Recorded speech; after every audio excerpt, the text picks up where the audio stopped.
Hi again, it's me, Cinnamon. I'm a professional in my early 20s, and today I'll be going through my 2024 yearly budget goals. So, for some people, it might be a little early to start their budget goals for the next year in November. For some people, that might even be late. For me, I'm really happy I started it in November because going through this has given me some ideas of what my final money move should be for 2023 to best position myself for 2024.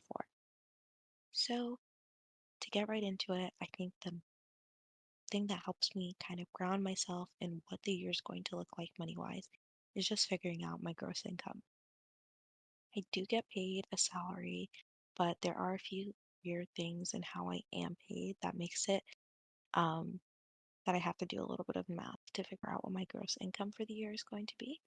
And after doing that math, I have come to the number 18,000. Nope, wrong number. $189,000, almost $190,000.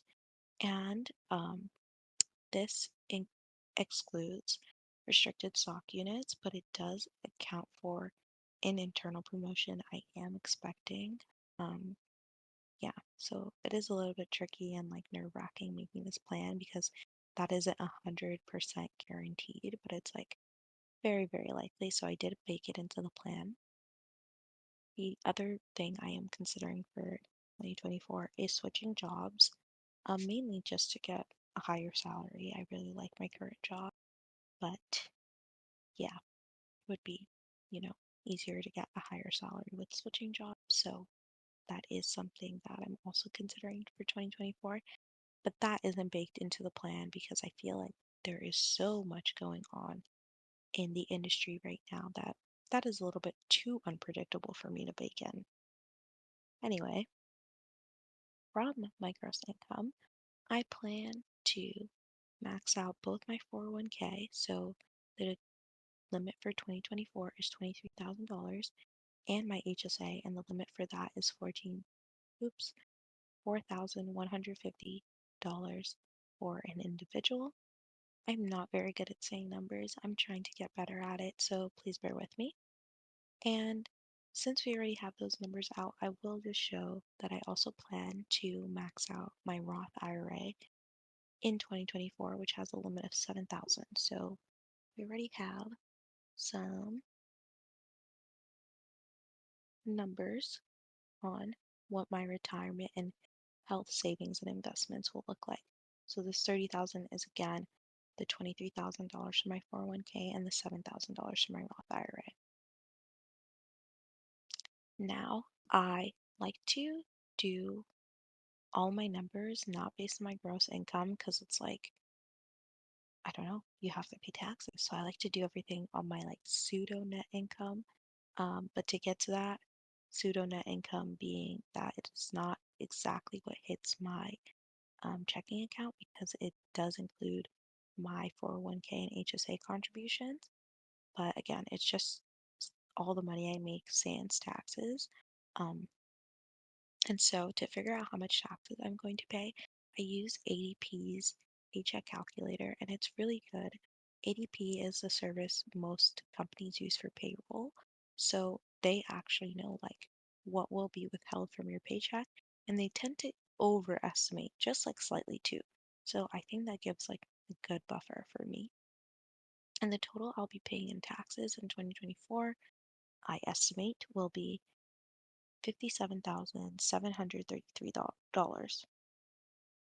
And that is broken down by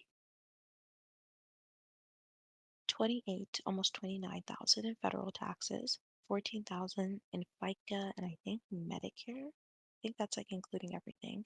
State taxes of almost $13,000 and SDI, which is something specific for my state, of $1,700.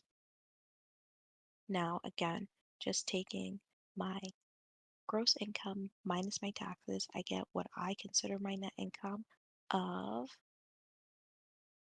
wrong color, $131,483.18 as my net income. And just to keep everything going forward pretty rounded, I consider that $30,000. So, to ground my year and to figure out what kind of financial goals I'm going to hit, I just consider what do I want my savings rate to be. I think it is good to also like sometimes do things based on percentages, sometimes do things based on absolute numbers. I think honestly it makes sense in either case. Like either case can make sense based on your personal situation. For me right now, I'm just going to focus on it in a rate because I don't really have any hard and fast like absolutes that I'm working with for one reason or another. So the current options for my savings rate go from 45% to 50% to 55% and 60%. So we already know my rounded net income. So I will just reveal like what the totals for these will be. So let's just reveal first and I'll get into it.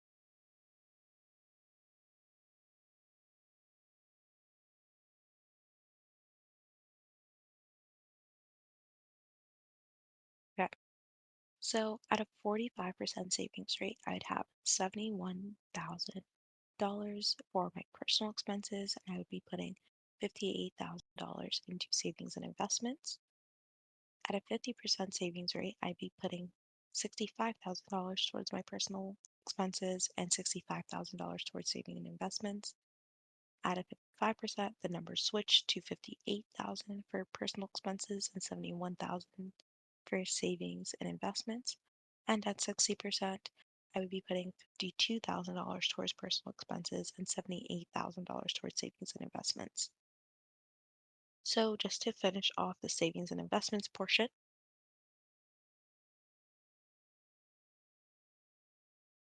in order for me to, let's just go with the basic 50% savings rate, in order for me to put $65,000 towards savings and investments, 30,000 will go into my retirement accounts, both my 401k and my Roth IRA. 4,000 will go through my health accounts, just my HSA, and then almost $31,000 will go to my taxable brokerage account or other investment accounts for me, which sometimes is my HSA account, or sorry, my high yield savings account, HYSA account. Just how, depending on how I feel about the market and if I want to put money into it. So, yeah, just however I want to invest, that is more general and not into specific um, tax advantage accounts. So, that is a plan, and we can see how, again, in each savings rate situation, I have different contributions going to my non-tax advantage investment vehicles, with the lowest at being $24,000 and the highest being almost $44,000. I'm getting tired of saying numbers, so I will just skip going through all of these, but feel free to just take a look at this. So before I actually pick a savings rate goal, I need to see if I can make my personal expenses work under these totals. So to figure out if I can make my personal expenses work under in each scenario, I have to first figure out what I have to spend without a doubt in every case. So this is not the most interesting of my personal expenses. And if you are familiar with my budget videos, you should be familiar with these categories. I don't know what color I used here. I think it's this one. Okay. Of my health insurance, first being $90 a month. And here is what it comes out to yearly. My rent and utilities. My rent is just $1,700 a month, but it might go up. And I've noticed my utilities have been going up. So I have $1,890 in this category, which is up from just $1,800 last year. I have 1,200 or $120 going towards transportation, which would just be for Ubers. I do not plan on getting a car in 2024. I did this plan and the numbers just didn't work out for me. So, yeah, that is up from $90 last year because I want to have more, freedom with how much I Uber. I honestly kind of want to bring this number up a little bit more, but I want to do that through trade-offs rather than baking into the plan. I plan on spending $600 on food every month, which was my plan last year that I failed miserably at, but I've been really good at. in October, and I think I'll be really good at it again in November. And just seeing the severity of how things are getting with food costs, I've been more motivated than ever to get this number under wraps. I plan on spending 1200, don't know why I keep wanting to say 1200, $120 on health and hygiene expenses, which is up from $60 last year. But the reason why it's up is because I do have two subscriptions, one being my gym membership of $37 a month, and one being a skincare subscription that is $60 every 2 months, so $30 every month. And that already blows my $60 base budget from last year because that's $67. And so I need to give myself an extra $60 to just get all the toiletry things I need, toothpaste, hair products. Oh my God, especially hair products. I feel like hair products add up so much. My favorite bar soap alone is $8. I feel like it wasn't always $8. I swear I thought it was $3, but it is my favorite. So again, I just need an extra $60 in this category to make it work. In my skill development category, I bumped it up to $90 from $60 last year. If you watch my budget videos, you would know I rarely spend out of this category, but I am seeing more opportunities to spend out of this category in October and November. So I think going into 2024, I will be spending out of this category more. And I really, really want to improve my skills um, in more atypical ways that I was considering by going to lectures that might cost money and also buying books and all these other things that I'm really excited about. Aesthetic expenses is now 120. I bumped that up from $90 last year. Mostly bumped up because things are getting more expensive. Social activities 150, bumped from 120 from last year, again because things are getting more expensive. And discretionary spending, I'm still just giving myself a $300 buffer to give myself flexibility every month if one category needs to be higher than normal, which there's always going to be one category that needs some extra padding than normal. And finally, I gave myself an inflation buffer. So I did pad some of these categories because things have been getting more expensive, like aesthetic expenses and social activities, but things can still continue to get more expensive. So I put 120 in this category to help me cover that. I think the category I'm most worried about prices increasing in is transportation because I feel like Ubers are probably going to get more expensive in 2024. So, all in all, every month I expect to spend $3,600. And I don't know what to call this number. It is not like the bare necessities, right? Like, I do have padding for hanging out with people and buying stuff and all of that stuff for sure. So, I don't want to consider it like a bare bones budget, but I think it is like a basic necessities, right? Like, if you think about the hierarchy of needs, I think this is just like getting me pretty well covered and pretty well situated and having just like a fairly comfortable quality of life with nothing super like luxurious baked in. Um, so I just like kind of find that interesting. That feels like a really high number for me. I'm like nervous. I kind of want to figure out ways to bring just like my baseline monthly obligations down, but I looked at this over and over, and I don't really see any realistic way for me to do that that wouldn't just be me lying to myself. The good news is that my emergency fund is actually built around this 360 number. So I have done 3,600 times three for my baseline emergency fund. So I already do have this figured out for 2024. I don't have to increase my emergency fund for 2024 with a new number. So that is something that's good, but yeah, hoping I can stay here for a minute. 3,600 doesn't sound so bad every month, but on a yearly basis, that puts you at $43,200 every year on just again a pretty like basic budget. What jumps out, screams out, cries out, is begging for help is my rent and utilities, which comes out to 22, can't say numbers still. 22,000. Oh no, I was gonna say that one right actually. $22,680 every year. Um, Again, there's just like no way for me to get this cheaper. I have roommates, plural, already. I just live in a high cost of living area, and I'm going to have to make my peace with it. So now that I know my yearly number uh, on just my core expenses, I can start to figure out which of the savings rates will work for me. So let's do this reveal. Boom. So yeah, we have this number showing up everywhere here, and we can already see the 60% savings rate is looking pretty tight. Um, but I'll only know if it's able to work for me if I figure out outside of my core expenses where I might need to be spending money, particularly what my sinking funds of the year will be. So my first sinking fund of 2024 is a little bit of a weird one.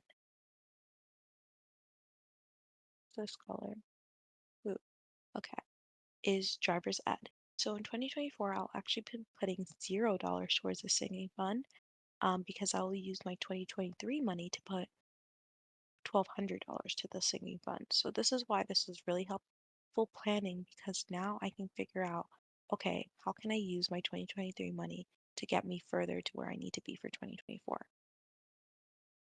My next important sinking fund for 2024 is a trip to Korea, woo, which I plan to have cost $3,000.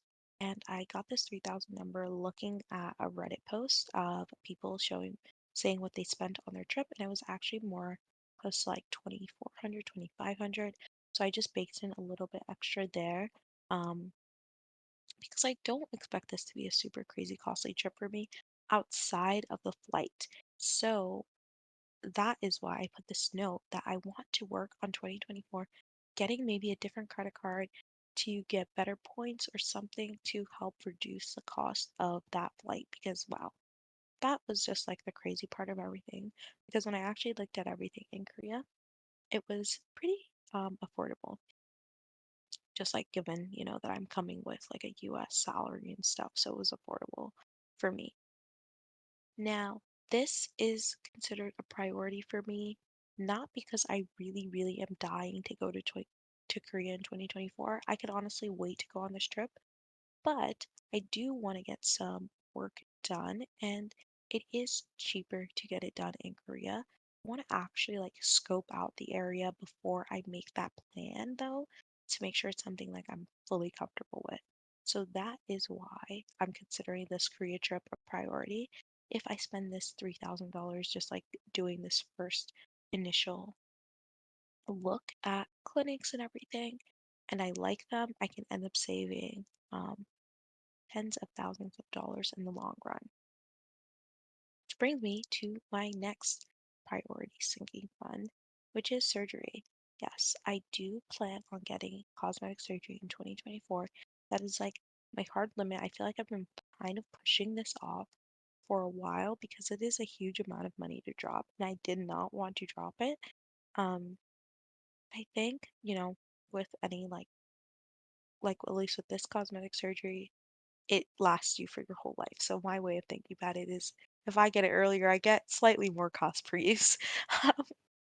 Yeah, so I that's why I'm like 2024, you have to get it done. Stop putting it off. It's not going to be any more convenient for you to take this kind of time off in your life to get this work done than now. So let's just get it out of the way. And I plan on contributing $9,000 to this surgery in 2024, but I plan for the total surgery to cost $30,000. So the way I plan on doing this is that I have 9K from my 2023 sinking funds that I will put towards the surgery, and then I will again save another 9K for it in 24, bringing me to 18K. And the 12K that is left over, I will cover with care credit that I will pay off um, $1,000 a month in 2025. So even though I could like theoretically reduce my savings rate in 2024 and everything to just cash flow this in 2024 instead of dragging it out to 2025, I honestly love zero interest periods. I love it. opportunities to get zero interest, I feel like there's no really good reason for me not to take the zero interest. And worst comes to worst, I have to sell something, um, like sell, stocks or whatever to um cover that if there's like a real true like situation where I can't come up with the 1K a month. But given what I hope for my life, which is a little bit of stability with regards to my work life, I think this is like the most optimal way for me to do things. Let me know down in the comments if you feel differently. Like, it's one of the things where I'm a little still unsure about. My next, and I believe my final priority sinking fund, which is why they're in bold, is a family vacation. So I would like to take my family on a vacation. I have $3,000 that I think like I'll be contributing to it. It's a priority in the sense that I want to really do something nice for us, but I'm not 100% sure if it will happen because it requires coordinating schedules with a number of people. So that's why it's one of the lower priority items.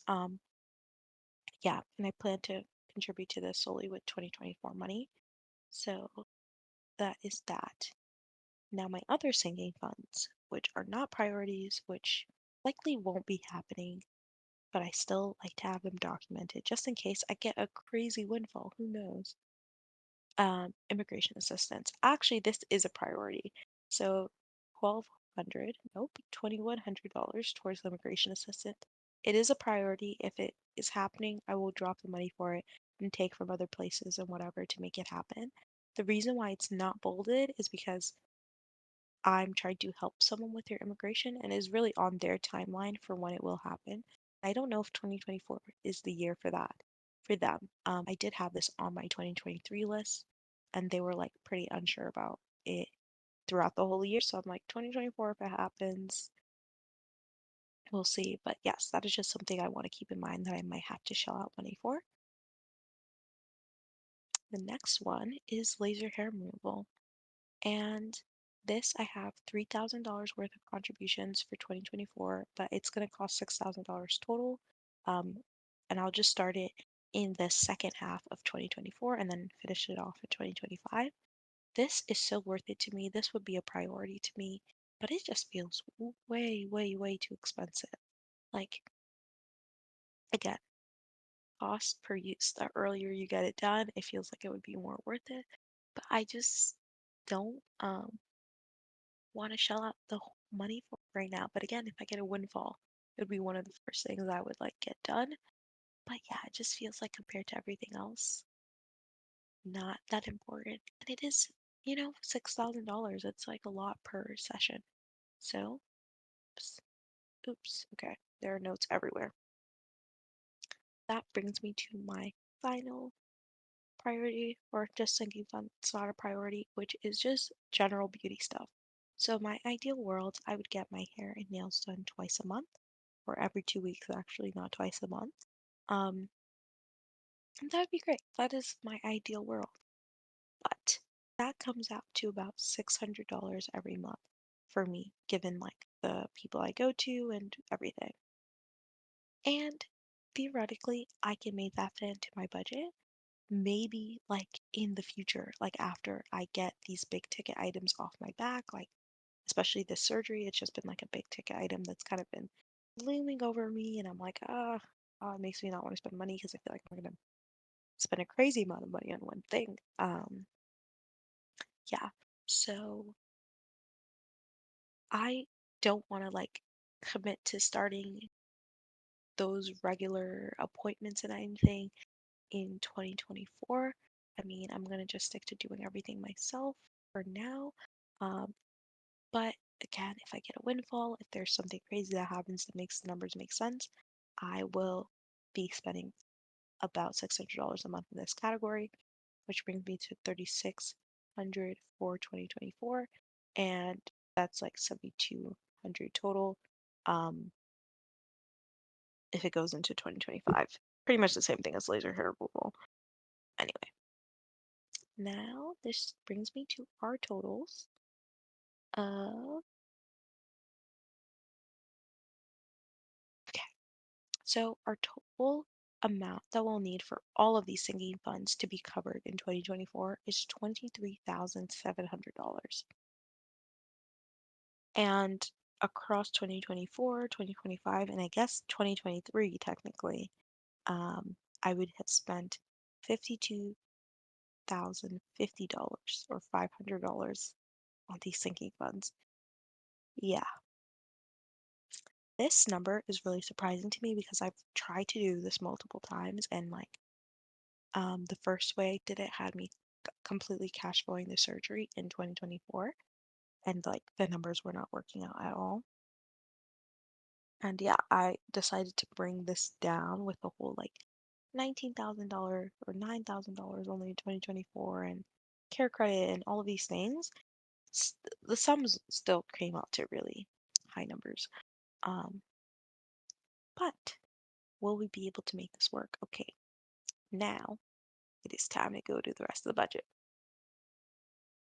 So, as you can see, let's go into my priority sinking funds. My priority sinking funds, which is not all of my sinking funds, just the ones that are bolded. Um, driver's ed, the Korea trip, surgery, and a family vacation come out to $17,100. And so, in each of these savings rate cases, let's see how much I have left over for other sinking funds, other miscellaneous expenses, just like a buffer room, basically, in each of these cases. This is the number that lets me know what um, savings rate is realistic for me. So, in a case of a 45% savings rate, I have $11,200 for other sinking funds. Now, I actually don't know how much these will cost. Let's see.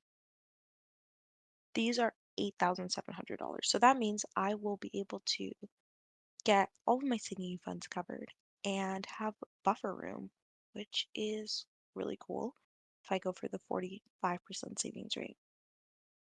For the 50% savings rate, I will have $4,700 of buffer room with my sinking funds. So that means I won't be able to cover all of my additional non-priority sinking funds, but I could cover some of them. And again, I would have buffer room. With a 55% savings rate, I would have, not only would I have no buffer room, I'd actually be in the negative. So I would need to come up with $1,800 to just cover my priority sinking funds and again, not have any buffer room. And in the 60% savings rate case, I would be also negative. I would have to come up with $8,300 just to cover my priority sinking funds and again, still not have any buffer room. So, given this, it looks like 45% and 50% are the most realistic scenarios. Um, but I don't know. I am still like gonna probably try to aim for 60% in some way because I like that 60% number. Um, yeah, and let's see how I might do this because I have some financial goals that might make it possible for me to hit the 60% number. So, cool. Two. Everything is getting exposed with my notes, but that's fine. So, my first financial goal is to save and invest 90 to 100K. You might be wondering, how is that going to be possible? Well, from my W-2 income, I'll be able to save and invest $78,000 in the 60% case, or 71 in the 55% and 65 in the 50% case.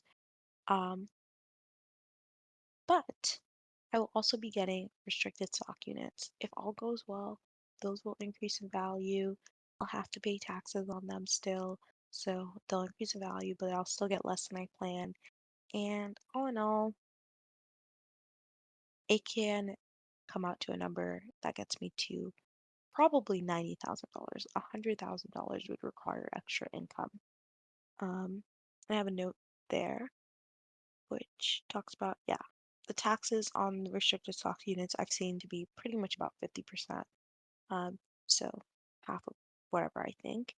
And yeah, that is one financial goal. Does not cover how I plan to make up this difference. My second goal does, which is increasing W-2 income to a total compensation of 330 to 360K. And this will likely not happen with just my internal promotion. But I should realistically be able to get to 330K if I get a new job, almost any new job. And I could get to 360K if I get a new job and do really, really well during my interviews and negotiate super hard and have competing offers and have everything go right. And honestly, now I'm looking and I'm keeping myself updated on what the going rates are for things in my experience. And I think I can actually get this to 400 if everything goes right. But I don't even want to get there because, or I don't even want to put that down because that creates like a lot of pressure on the goal. And I really just want to keep this to pretty realistic numbers. And so, yes, 360 if I do get that in total compensation. Mind you, I'll get signing bonuses and all these things. I can work on hitting this financial goal, and it would be the windfall that I need to cover my additional sinking funds. And my final Hail Mary to cover my stretch goals with my yearly budget is I want to increase my non W-2 income. I think there's something to be said about finding your own ways to make money outside of just like your day job. Like for me, I kind of don't like that I can't just like figure out a way to like make even just like $100 if I really needed to. There is a gig economy and that is great, but I don't have a car and most of them rely on having a car. So just trying to find ways outside of that where I can have a little bit more control over my gross income would be nice. And I think that's more what it is about the numbers and the goals I'm trying to hit with that. Again, just 3 to 12K for the whole year. Even if I did 3K, I would be ecstatic because that means like that could knock out laser hair removal. Like that is just something that, oh, my little smaller goals, I have some more control in my life and how I want to hit them. Yeah. So that is my plan for the year. Nothing's really committed here. I just am laying out scenarios. It's just letting me figure out, okay, what kind of trade-offs do I need to make in 2024? What kind of numbers will I have to hit income-wise in 2024? What creative things may I need to do to make my 2024 look the way I want it to look? So nothing's fully committed here. Just laying out scenarios, seeing how they play out, laying out numbers, seeing what I want for myself. And yeah, I hope you take some time before the year ends to do some similar exercise for your own budget. I find it really, really helpful. Again, it helps me commit to how much I was going to put in my surgery fund in 2023 and driver's ed in 2023. So yeah, I hope you found this informative. I think it's interesting because I see the numbers and I still decide I'm going to try to do 60%. 50% is not bad. I think this might really be the year of committing to 50% because I'm doing something I've wanted to do for a really long time and I need to like take some pressure off myself while I make that really big life change. Yeah, I think that's the conclusion I'm coming to in this video. 50% is the way it's going to go. I think 50% going forward is going to be the most realistic because even as I advance in my career and I increase my income, I'm not necessarily going to increase like what goes into this gross income field because base salaries tend to be pretty capped. And you start to see more of your income come through like your restricted stock units. And my principal Because for simplicity's sake in my life, it's just to keep that those invested units, even though I sell them and reinvest them in different stocks, I still just want to keep them in my investment account. So I just really want to focus on living off my base salary. And because of that, I think I'm going to have to get more realistic about having like a lower savings rate through my base salary. So 50% it is. Okay. Guys, I am committing to 50% for the year 2024. Thank you for going through this journey with me. I've been all over the place, and I hope you have a great day. Bye.